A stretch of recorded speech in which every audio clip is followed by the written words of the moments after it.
How far can hot girl privilege take you? Oh my God, Lisa. Lisa. Lisa. Lisa! Yes! The cringiest thing I've seen. More cringy than anything else.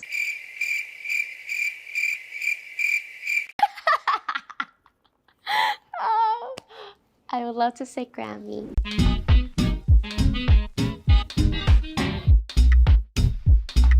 Are you a badass? Oh yeah. You could kick ass? I think so. If there was one person destined to be the idol, it has to be Lisa. The quote-unquote ace of Blackpink with killer dance moves. Major hot girl assets, darling of Celine, Louis Vuitton, Bulgari, Mac, Adidas, Samsung, winner of VMAs. So welcome back, of course. Got her wings at Victoria's Secret. Feels like a dream. Has her Airmon drink. Tie up the world. You got it. Now in HBO's White Lotus. สวัสดีค่ะ Owner of multi-millions of property not just in Seoul, but in Beverly Hills. Welcome to my cozy little house. And even created her own management company.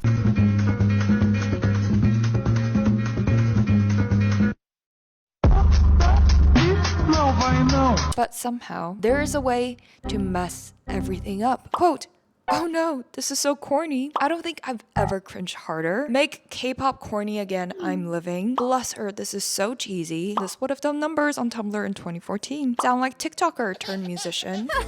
Actually, I don't really sing. I'm more like a dancer. How did the most beloved ace of Blackpink, your favorite idol's favorite idol, fall from baddie to cringe? Should we play some? Should we play some for them? Alice said no. Sorry. It's all marketing, babe. What is happening to pop princess Lalisa? Is she past her peak and only sinking lower and lower?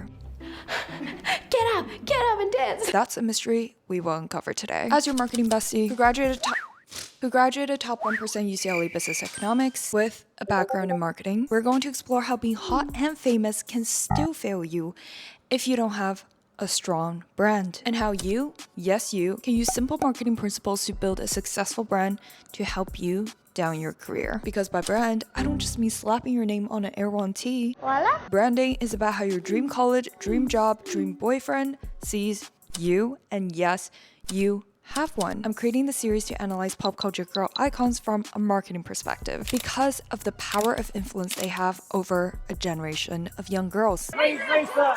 Lalisa, looking right!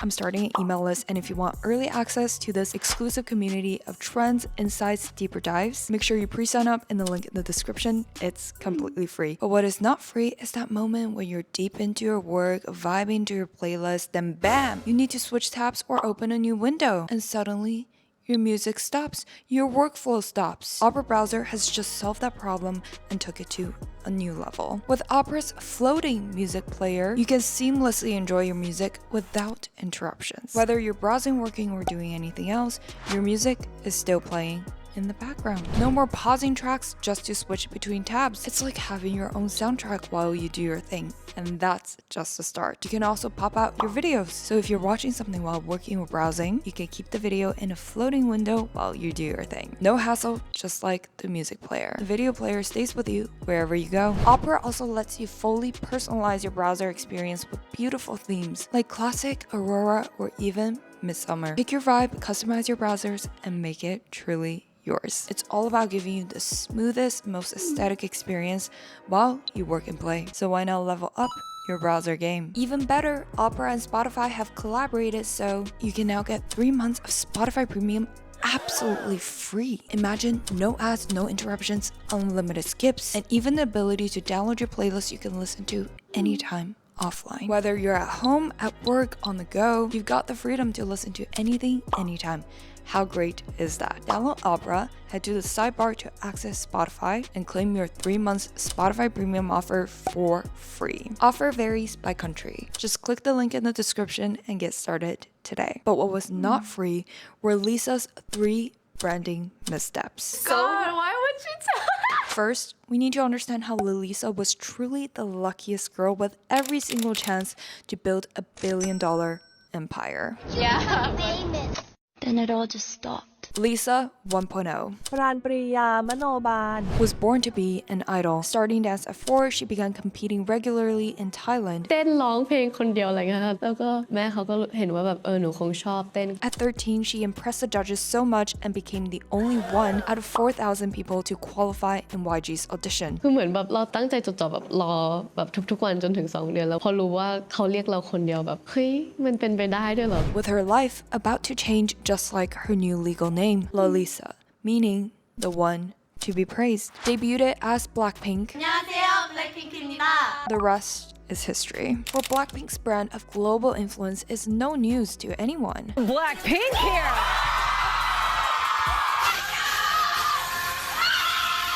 But instead of being swallowed into this massive group brand, Lisa managed to stand out in this mega powerhouse brand of all it girls as the it girl to become the favorite of the favorites.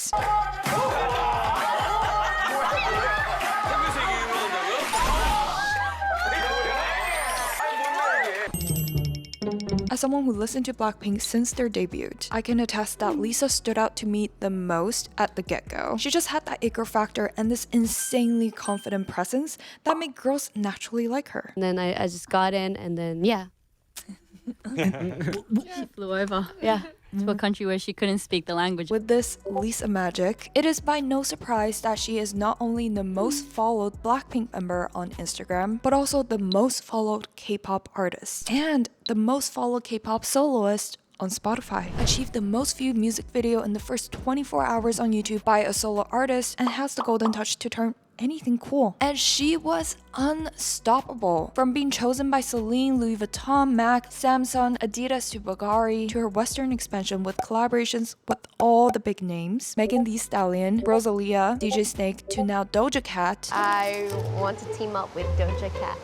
Really? Yes. That would be so good. How did this bulletproof brand of aspiration, full of talent, looks, discipline, suddenly lose its appeal to become quote-unquote cringe? Let's dissect the 3 branding missteps that are literally trashing this billion-dollar golden brand, and how Lisa could reclaim her throne again. The cracks of this seemingly perfect brand began with Lisa 2.0's first misstep: cultural misalignment. So like how's the US like? Is there any like different culture or like? It's very different. Actually, before we even talk about the smoking gun that shot this brand into pieces, we have to first point out the most obvious limitation of a successful brand, which is the rise of hate, jealousy, scrutiny, the bigger the target gets. With Lisa's ultra brand halo also came the burning question: is she deserving of all this? Or is it just hot girl privilege? One clear demonstration of this is her 4 VMAs nomination in 2024, with Rockstar coming out June 28th, but the eligibility cutoff window at June 20th. The entire song in English, but nominated for Best K-pop. And of course, got way more scrutiny when Lisa actually won. Over BTS, Jungkook, NCT, Stray Kids, New Jeans, TXT, while the only redemption opportunity, the award live performance did not go so hot as well, with Billboard ranking it 16 out of 16 as the worst performance. Netizens are pissed at Lisa. Performance was a little lackluster with like low effort lip syncing. Her mic isn't near her face or her mouth shape isn't matching. Quote, Lisa's solo turn at the 2024 VMAs felt like a swing and a miss. When a brand is under fire like this, it needs to be ultra cautious to protect the brand image. But quite the opposite happened to Lisa. Before we talk about the much anticipated alter egos, let's take it back a bit to Crazy Horse just a few months before in 2024. The Crazy Horse is a Parisian cabaret and strip club known for its stage shows with burlesque sets that sometimes involve magic, dances, and nudity, which within the cultural context is not inappropriate. However, we need to take a moment to understand Lisa's fans, who are likely in their early teens and 20s, some are as young as still in elementary school, who are attracted to the cuteness of Lisa or Aegyo in K-pop culture. 엄마 이거 좀 잘라주세요.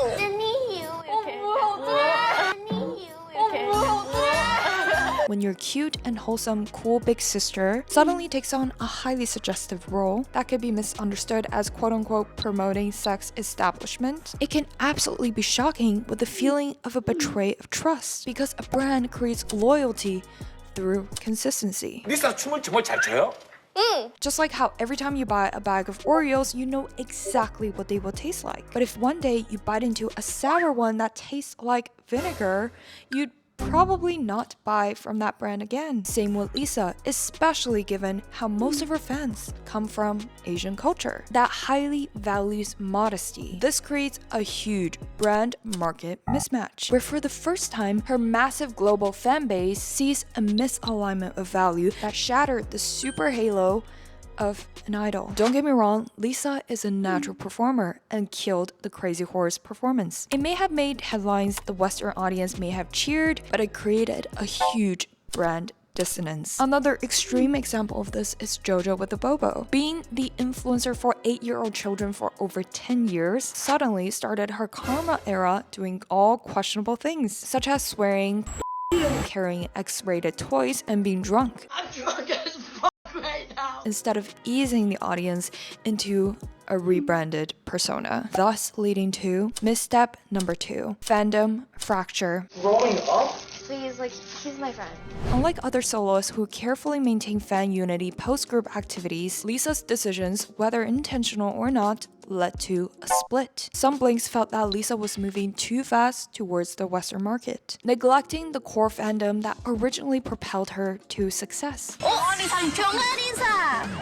In a sense, it's exciting to see Lisa pursue all these additional projects as she grows her international influence, but it shouldn't come at the expense of losing her existing fans. For instance, her collaboration with powerful pop girls such as Rosalia, Doja Cat, and Ray is the right path to build positive associations in global music. Love the baddie rebrand, but with too little connection to the previous brand, the sweet, cute brand of Lisa that many fans felt connected to are fading away, leading to old fans feeling alienated, while not yet establishing a strong enough connection in the Western market, aka an awkward limbo. Meanwhile, hardcore Lisa stans distance themselves from Blackpink, frustrated by the group's lack of activity and perceived favoritism, which is a huge waste of leverage, because a big part of Blackpink's appeal was their close dynamics with each other, which don't need to be scrapped just because the girls are going solo. This division diluted Lisa's overall support system. Where Jennie and Jisoo's fans remained integrated with Blackpink's larger fandom, Lisa's base became increasingly fragmented, making it harder and harder to sustain momentum. แต่มันก็จะมีบางคอมเมนต์ที่มันทำให้เรารู้สึกบั่นทอนจิตใจแล้วว่าแบบเฮ้ยเราทำไม่ดีหรอเรายังพิสูจน์ตัวเองไม่ได้หรอ Additionally, newer fans who discovered her through her solo ventures weren't sure what Lisa's new brand was supposed to be, leaving her with an inconsistent and confused audience, which leads to her biggest branding crisis. Should we play some? Should we play some for them? Alice said no. Sorry. Third, the absence of a narrative. Every icon has a story. Taylor Swift is the mastermind, Rihanna is the rule breaker, and Jennie is the untouchable human Chanel. But what is Lisa? The dance machine? The Thai superstar? Well, it seems like she might not even be sure. With the rollout of so many alter egos, Roxy, Kiki, Vixie, Sunny, and Speedy. Are we confusing? Because most fans are, and the general reactions are lukewarm at best. Quote, get the teenager out of her team. This is a terrible concept. Quote, Lisa's alter egos are just sad. Quote, cringiest thing I've ever seen. Her team never cemented a compelling narrative beyond she's global. And when you don't define your brand, the public defines it for you. Well, you've heard of me? Good. I'm Vixie, the one they like to call the villain. Only bad is allowed. It's just so cringe. I'm busy living in my villain era. I like the idea of exploring different alter egos as a fun way to test out new branding directions. But despite many years known as Blackpink Lisa, lalisa herself as a soloist does not have a strong enough brand yet, with a series of experimentation further confusing others as to who she is outside of her old K-pop idol identity. Don't get me wrong, objectively speaking, the streams, sales, and everything are solid numbers, with Born Again hitting charts such as number 6 on global Spotify. But the numbers are one thing and sustainability is another. With the increasing alienation from her supporters, more and more disappointment after each rebranding move, the scary question is, how long will these numbers remain? จะทำให้แบบคนนี้ชอบ 100% มันยากจริงๆแต่เราทำเต็มที่แล้วเราภูมิใจในของเรา Thus, let's talk about what is needed to save this billion-dollar it girl brand. First, finding identity. Right now, Lisa is way too many things at once, which is not a bad problem to have. Kind of like how she's being associated with too many luxury houses instead of being seen as the ambassador for one. But a brand known for everything is also a brand known for nothing, where you would not do a full face graduation makeup from Walmart or get your wedding dress from Target. Experiment, but always with a strong brand anchor that fans could come back to. And more importantly, experiment with identities that don't clash with each other. For example, Taylor Swift is always evolving in her different eras. As a love story girl, crazy ex, folklore soft girl, revenge reputation baddie, but always with the core identity of a friend who understands your emotions and challenges in different stages in life. Lisa needs to tell her story, not just by playing characters in her music and beyond. Like, she's a badass. She's a villain. Humans connect with humans, not alter egos. Second, expansion with preservation. Tapping into the Western market does not mean the need to forgo all the brand cachet in the previous Asian market, which is why I think the White Lotus role, no matter how big or small, is a good step forward in her branding. By retapping into Lisa's roots and Asian culture while slowly easing into the Western media influence. ทุกอย่างที่ได้มาไม่ได้มาง่ายๆเลย Lisa isn't over. She's just in her rebrand era. But in the world of pop culture, a comeback isn't just about talent, it's about strategy. If Lisa wants to reclaim her throne, she needs to stop playing the muse and start being the mastermind. With such a track record of being a magnet of charm and aspiration, I see great potential in Lisa to create a unique brand of her own, to prove that she is not just a pretty face, just a member of Blackpink. Regardless, I admire her courage to experiment as it is the only way to grow. So share this episode with someone you love to grow and level up together. This is your marketing bestie, Zoe Unlimited. Episodes are available on all podcast networks, Apple, Spotify, YouTube. Have a wonderful and amazing day. I'll see you next week.